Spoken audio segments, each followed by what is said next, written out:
বিভ্রান্ত করছে সবচেয়ে বেশি।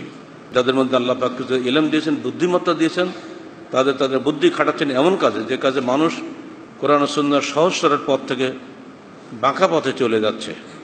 এটা ইহুদি নাসারা আলেমরাও করতো, তারা এগুলো করে দুটো পয়সা কামাই করতো। আমরাও ঠিক তাই করি। যত বক্তা আছে অধিকাংশ বক্তাই কোরআন হাদিস বিক্রি করে পয়সা কামাই করে খায়। ঠিক ইহুদি নাসারা আলেমদের যে চরিত্র ছিল, সেই চরিত্র মুসলমানদের মধ্যে ঢুকে গেছে এখন। সেদিন ভিডিও দেখলাম, আশ্চর্য হয়ে গেলাম। একজন বক্তা তরুণ, চেহারা দাঁড়িয়ে একটাও কালো সাদা হয়নি। এদিন রাঙ্গামাটি সফরে গিয়ে দেখলাম, লঞ্চে বসে আশ্চর্য হয়ে গেলাম। তার সঙ্গে একটা গানম্যানের চোখে কালো গ্লাস, মানে বাপরে বাপ, দেখলি মনে একটা গুন্ডা। একবারে বক্তা হেঁটে যাচ্ছেন আর পাহাড় দিয়ে ওই গানম্যান হেঁটে যাচ্ছে, ভাবকানে যার সামনে কেউ আসে গুলি করে দেবে এখনই। এবার উনি চলে গেলেন, খুব ঢাটে যেয়ে উঠে পাগড়ি মাথা দিয়ে বসে বললেন হেলিকপ্টারে। বাপরে বাপ, এবার উনি হেলিকপ্টারে উঠলেন। গানম্যান নিয়ে হেলিকপ্টার উঠছে, এতই ভয় দুনিয়ার মানুষের কাছে যে মানুষ থেকে বাঁচার জন্য যে গানম্যান নিয়েছেন। এবার হেলিকপ্টার তো একাই উঠলেন, যদি আল্লাহ পাক এবার একটা কিছু করে ওখানে বসে হেলিকপ্টার যে ঢক্কর পড়ে যায়, তোর অবস্থা কি দাঁড়াবে? কোন গানম্যান তাকে ঠেকাবে?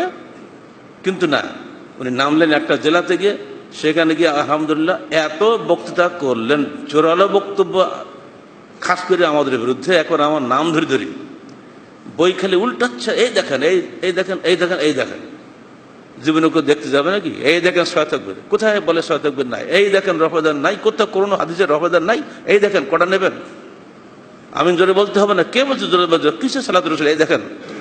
এমনি করে দেখিয়ে দিয়ে মানুষকে একদম মাত করে দিচ্ছে। মানুষ তোর সঙ্গে সঙ্গে সুবহানাল্লাহ আলহামদুলিল্লাহ ঠিক ঠিক করে ব্যাস সাপোর্ট দিয়ে দিচ্ছে। ঠিক ঠিক একদল পার্টি আছে, বুঝুক আর না বুঝুক, ঠিক ঠিক। আমি হতভম্ব হয়ে গেলাম যে এরা আলেম, কি সুন্দর চেহারা। আল্লাহ পাক তাকে এত নিয়ামত দান করেছেন, স্বাস্থ্য এবং চেহারা দিয়ে, সেই সঙ্গে অর্থ দিয়ে, সম্মান দিয়ে, মর্যাদা দিয়ে, প্রভাব দিয়ে, সবই তাকে দিয়েছেন। কিন্তু সে এগুলিকে ব্যবহার করছে হকের বিরুদ্ধে। এগুলি কি তার জন্য পরীক্ষা নয়? সুম্মা লাতুসআলুন্না ইয়াওমাইযিন আনিন নাঈম, অবশ্যই তোমরা জিজ্ঞাসিত হবে কিয়ামতের মাঠে এইসব নিয়ামত সম্পর্কে। ওই প্রতিভাটা যদি তিনি ব্যয় করতেন কোরআন ও সহিহ হাদিসের পক্ষে, তাহলে দেশে অত্যন্ত শান্তির দেশ পরিণত হয়ে যেত। এরপরে আসেন, কি মতভেদে বাঁচার উপায় কি? আল্লাহ রাসূল কোনটা ছাড়েন নাই। আনিস বিন সারিয়া রাদিয়াল্লাহু আনহু ক্বালা ক্বালা রাসূলুল্লাহ সাল্লাল্লাহু আলাইহি ওয়াসাল্লাম قد تركتكم على البيضاء ليلها كنهارها لا يزيغ عنها بعدي إلا هالك ومن يعش منكم فسيرى اختلافا كثيرا فعليكم بسنتي وسنة الخلفاء الراشدين المهديين وإياكم والمحدثات الأمور فإن كل محدثة بدعة وكل بدعة ضلالة رواه ابن ماجه। ইরবাদ বিন সারিয়া বলছেন, একদিন আল্লাহ রাসূল আমাদের সঙ্গে ফজরের সালাত আদায় করে ভিড়ে বসলেন। অতঃপর তিনি আমাদেরকে সারগর্ভ বক্তব্য রাখলেন। আমরা মনে করলাম বোধহয় উনি বিদায় হয়ে যাওয়ার জন্য শেষ বক্তব্য দিচ্ছেন।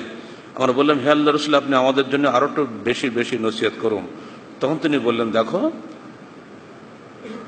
উসিকুম বিতাকওয়াল্লাহ ওয়াস সামঈ ওয়াত তাআহ, আমি তোমাদের ওসিয়ত করে যাচ্ছি আল্লাহ ভীরুতার, এবং তোমরা তোমাদের আমিরের আদেশ শুনবে এবং মানবে। আর যারা তোমাদের মধ্যে আরামে ছেড়ে যাচ্ছে এমন একটা দিন, বাইদা নাকিয়া, যা স্বচ্ছ এবং পরিচ্ছন্ন, লা ইয়াজিগু আনহা ইল্লা হালিকুন, সেখান থেকে যেই পথভ্রষ্ট হবে সে ধ্বংস হবে। লাইলুহা কানাহারা, দিন রাতটা দিনের মতো। স্বচ্ছতা বোঝানোর জন্য তিনি এমন একটা তুলনা দিয়েছেন, যেমন রাতের সঙ্গে দিনের তুলনা হয় না। আমি যে দিন তোমাদের কাছে রেখে যাচ্ছি এমন স্বচ্ছ, তার সঙ্গে অন্ধকারের তুলনা হয় না। অথচ আমাদের কাছে মনে হয় কি জানেন, যে কোরআন সুন্নাহ এমন একটা জিনিস যা কেউ বোঝে না। ওটা বোঝানোর জন্যে অমুক ইমাম দরকার, অমুক পীর দরকার, অমুক হুজুর দরকার, নাহলে বোঝার কোনো উপায় নেই।